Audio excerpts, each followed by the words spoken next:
আর এদিকে রাজ্য বাজেটকেই কিন্তু কটাক্ষ রাজ্যের বিরোধী দলনেতা শুভেন্দু অধিকারীর।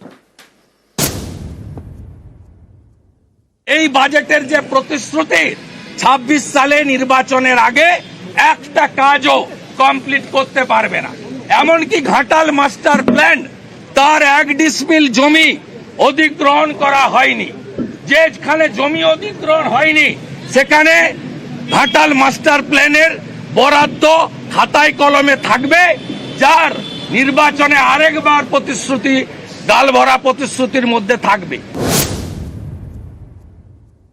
এই বাজেটে সমগ্র উত্তরবঙ্গে নদী ভাঙন, ইরিগেশন স্কিম, পাহাড়ের উন্নয়ন, চা বাগানের উন্নয়ন, চা শ্রমিকদের জন্য পরিকল্পনা এবং সামগ্রিক মালদা থেকে গৌড় থেকে আলিপুরদুয়ার কোচবিহার তার জন্য এই বাজেটে কোনো প্রস্তাবনা নাই।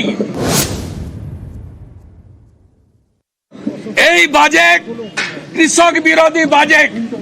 কৃষক বন্ধু তার কোনো অর্থ বরাদ্দ বৃদ্ধি নেই, ক্রপ ইন্স্যুরেন্সে নতুন কোনো ঘোষণা নেই, উচিত মূল্যে সার, পেট্রোল, ইলেকট্রিকে ভর্তুকি কৃষকদের দেওয়ার কোনো প্রস্তাব নেই, বয়স্ক প্রবীণ কৃষকদের জন্য কৃষক ভাতা এবং কৃষকদের অ্যাক্সিডেন্টাল বেনিফিটের কোনো প্রস্তাব এই বাজেটে নেই।